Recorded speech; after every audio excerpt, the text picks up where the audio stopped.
edi amawo obano fane bedano nwuma so yafam ayade so be ma no apija papa emu message and WhatsApp yebekenkan am Facebook live on so Oheneba keke aka yellow card odia tum yopo timantem na dodo gina adwoabo adwo wa biem e wasante atema mantia mi krom me din edi kwaku enin kusi buodu na eni fiti ase sede asamtrafo ede soma yan petakre bi na fayi wasuman na yemfa ensomwo Ghana na opanyine eba no aban kitawudie ensem eso a wono ana agya wo hwed mahama to emonteso a na no eye nkyerkyeremu anayi wode ebade afa anamontu aban pese wotuo na adehia bi no sani na aban no anamontu a wotuo nyina ne se wo pese saafo na efo madwumam after December 7 fo ne nyina no mpa wo ba ne se wo mo na mamra no so de a na ne o madwuma ne asade ama wo mo yenhwem na wa wo de agya wutri na yeye mamra kwa so a sa aban hise yeyi ana nam so ma Ghana fo bi no atwe aban no abo so kyese obia kana adwene kwaso Alhaji Mamadu Baumia na Aba Fontentan no so hwehwani mu kata no Facebook se watwa de ato obama wono so so kura kyera na adwene enkayo yese Ghana enuma nu omayi mu amabu no ATM na nyame ada roma na bi ma nya adwuma na obaya so sa be pam wo de eso de ma aban no oru afeles kwa chofosu ena ono so woni nsem 12 di hiamu wa kabudi mantamu abeso yi beba so life wase beba so esense wo mu ka kire aban na no ote adwa so sa abre no MPP aban emmoa eye akan wo mu ka kire mo se emmoa etikabe ya ka aban no eko wonyai se wonyai krompo a wo wese aban fofo nkrofo adwuma wo de wo ye de ebeka ne obedi suo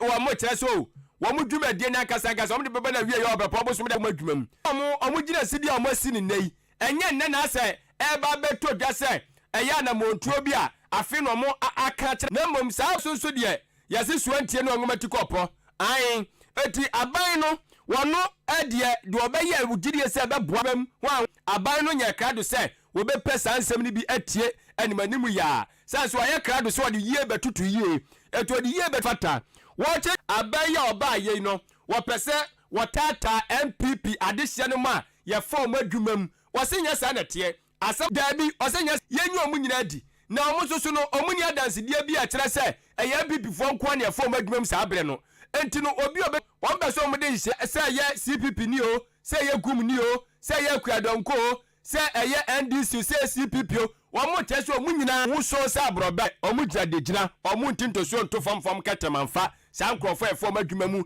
efiti December 7th bepem eye obepo bosum ni mu no was based on record that the matter whether you are MPP or NDC. And we believe that MPP members, just like NDC members or any other group of Ghanaians, deserve the same opportunities to serve once there are vacancies in the public and civil service. But there must be fairness in the way that this is done. The way that the recruitments were done is just because elections had been conducted, the MPP had lost and they were leaving. That this action has been taken not because of a perception or a belief that they were MPP. It is because we know that the recruitment processes were attended by irregularities. In some instances, there were people who were giving backdated letters to create the impression that an application. Na just open ni chema. Wasi adi chendi wanu mukrampo munhwe mwaba betoje chiremi se. Na timi aboa yebusa no akofa nkata asem anasa nkata wodo echesa ampadwuma na ababaye no waye krado omo babetuo. Awo kire se aban no se woma saadi se mu nyina kwotre fie wi a na ensaye obeye se obetu anamu asafata no omo a wose yemo makonya mo msa koyo madwuma no ya dodo na no esensu be government will do recruitment and it will be open. You will not be asked to show whether you have opportunity to reapply and go through due process. Opanyini ani ni ensam so a wo sanso kasama manfusu onya ko ofu yi ne de ka oni na oye bibia kakra na abode baako a nyankopon bodema nipa eye kwaye anamenka nse nnua na ennua ya ade bia ebi wo miai wo do bebre Ghana eye oman baako a ama koton di ebi mu agya wo nan wo enti obia ne nsamone so eno so dodo ato no ma ye bon ban muzei na sabu okwaye ni mu wombe ene obo ade ne paso lekoso ne de ba fa galamse hu ato aye gbon ban no eye dwa pene ne apene china ama eku aba mu so mo ba be hede boot na ji wutuo ze Ghana ye kwaye aduanan no na Forestry Commission fo so twandua ne bia enye kwan pa Forestry Commission fo na akoso a aya Forestry Commission fo no sudia. Ghana is carrying small-scale mining acquaintances that require immediate reserves that have entered the area of over 5 over by these illegal mines. The short term, Mr. Speaker, we want two engagement of state. Yes, so for sure, say any of na wo agusua etrepa se anu oba omba ba catches oba de ama ya tra ya bre se krodom ko hwe agudie abodie mu nya Ibrahim muntala edia na chiri eda na ba mu a ewo se la achese bra John Dramani Mahama ansa na wo ba benya tumi no wo bonto afa Ghana manta makuma kudunsia no nyina mu na ba bi obegina wo se anu yode ma omo an se na ba yi a de abo egina eye sa abo tumi oye mampanyini eneke wo se wo fa ba nu so a eye na emia aban ne poniponi tumi ni bi ade no wo se enei emfa wan awuraba se wo ye bo hye a wo se Ghana fo no mamu no oh ye betwa no so ni suade unu ne bota ngaka kro mu se be so mu se kwia kwotio mo eka se papa ye be gon ensoso emu na was anybody who is engaged. Mahama has made it very, very clear, and me as a minister responsible to lead this fight with other ministers, we are not going to renege on that responsibility. We cannot end the victory because of some of them to fail. Yeah. Abodiemu of environment. Enfe na ntembia na Ghana do no fine obe uze pejana onko dina duano nka se na akodi wo mze yi Ghana enti akoto aba afmpisi na baby ni pomu yi ni so onko dina nko onumnyafo Henry Buachi yado avi wo msa nko kan no akoya mentime wase na wakwatia de anke nim de na enam de course ni ntino abeto ampeso aso a oye chebje fie na mpisi aye ato no so eno ameso metemra udvi omukra womaso no ampampani nuane ngo de osemeko omu free 9th parliament no wakwa kofodua high court wanfio awosanso futu to Ghana ni wiase ni nanim se kra se the high court womso ebe fa yachi ezanse wo emra no enhye wo. We are here to procure, then we will come out is law abiding. Onipa mote so onumnyafo Alexander adesima maka na sene so se wo number 1 akan radio station eye Ahenkan Woodwani ekremu ewo eye atim wanchi sa adesien mo wanchi afidie titafo yi moto no aja wotimi de twine to bibi so tafre mugusu omo eye konadu ekremu se tuma operation omo ye bunu no so na nam so asisi amabunu no so yesema no na so koye maga wom hwi akopim obi obechi okada no so omunya akwansia no to enso betimi wo gusu ankrakra na kobasa wutwi ne kwanbɔ no so sisi akra no obi ene ekum nipa ya na kyese no so enkofa omunya abotere wanchi mabum asodin kakra ewo wo mafem moto a omu yusu sebe obi nse obi adwuma oman aye wo honom no etimi de mayen ena ye de moto abowe mami de mon kan kire wanchi speed no so kra because so mo na modan kwa no so a wanchi moto no omunye ke akua wobetu eye aseda apɛ baabi tu kwan eti wa wo so wodo ka ni so eso mu kukuro omema amamra ne wadi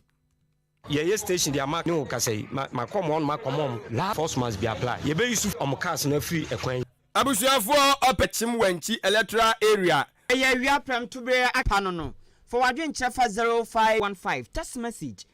na as na beto yensem so machine rice school ODI electronics eno no me patcho odi no to nkyenya eba na dan wusi dan na utwa na plaster wi a e wuso utwa ne paint na dan ne yakono dan de utwa paint bia wone nkyerase ebu no me de paint azi ope bia kala bia ope bia no ban ma na kono no eji babenum ene divisional police co 0539 ene iwasumpa na bebiri so kwaji nim die no awaso ma ne second chance wanje oba no na me sha obosebra no ne daache 2025 akonya atwere wase no na wose abofra bia so oba betwere wase no o warishemu se chese wanya kura no subject bia no wantimi antwa kura no na de o de C4 kodwoko adisuafo den na wose wonya so betwa abofra ne dini e wona kache a emfasodie ne bebre obema ne free scientific calculator na afi no atimi aboa abofra no so adesua baabi abofra ne betena na wagye nimdie no enya adwendwene bebre hostel ho ntime nsu akiri sanso na pese oba no odi akone aba oba no okofie no oba eno so osi akonya e wo hodo ma obetim de oba no aba bedan no na Francus eba ye efisia poli base edunie no mofra do o ma twere wase ni nyina o mu nyina twa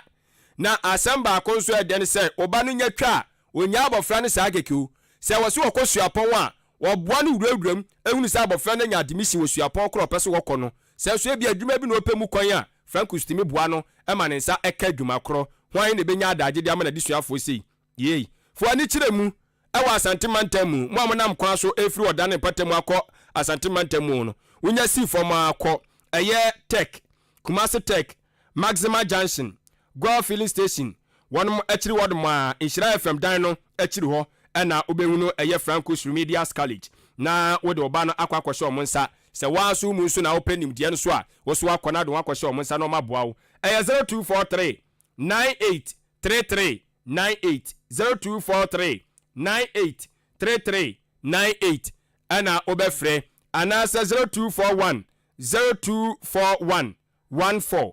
tie 0241 another 0241 14 na fe wa frɛ enu yekumasefo mo amwo anka bubuni mantam no eye okɔ Accra osu Rohi Pharmacy anasa LATV station 1889 020 de ani kyerɛ mu ɛwɔ akyene aboa na fe wasi no akɔtwerɛ atwa ɛyɛ 05 for other Fontaine Times so no akɔkenka school no ho ensem www.francuscollege.com/admission okɔ no ma Francus siseye emu tibomodern Francus Remedial College or say excellence resource is assured. Yenyina we suni amfa adwen bon muntie yi ose president Mahama ene NDC aban monwen Ghana aban adwumafo monwen wo mo baako sei munya de mo ye no asomdweman nti basabasa ne sa tantan de aba batum se good afternoon kusi ene NDC amonyokom aze maame a wabo ne ba de afa kwadwendwem ja ne de ode ba ye eno no crespo fufo ose Ghana de Ghana for hwani mu ose kase ne live and clear na so se ya no feel yen ode ne de aba batum ye dase so nso waje ya tum na Kwame Opasco Newman ose in fact ase ba ye eno no na yenkoso nya dwumaduma ono so adwodwo no te danfo aboabofo ene ka so ane ba bibiafo se 2028 upew NPP wombesan so aba ban mu abeji Ghana atoa so e ka no twi gagra na zia gagra sanom so mbe no news papa no size encha kuma onabo eje Raymond aka onabo gagai piao asinifo ni na nim ba kopɛ the lion face aka ayokofo MP eni di free achimasene ebai ono so de ode ababetum enno agade shoe the great kofata wo fase owo achim asene ofri achim bontodiaze na abrabo de abrabo etum de bi koyi ebeka pa na de bi ko hwa emobo na de bi ko akotikrom na de bi ko Dubai na de bi ko Germany na de bi ko Libya na ye abrabo de dabi agade shoe de ni tirinkwa abrabo na fana nko ba bi ehye ode ne ko achimasene osi otie kase ne papa wabiem se kuha brabajo mpaboa ye da asese waje yatum agade shura achimasene onso de eno no Kings Ventures CEO ha ewo Kings Ventures no pa wi anwumre omfa ese mujaduro no ye demakula ko baby bebre obekọ esi munina ye demasepa so obema ye fe o sport wono mo a onso awie ye mo ha poultry achimasene ba to anantu pa wo fasi and boutique achimodan ops and ejigu kwam eye kan say PIWC and elder PIWC asenen so eye Mr. Theophilus Enu metia omo okay ohine ba KK aka yellow card oni mo no mo na so odi matem no no onti mo ni krom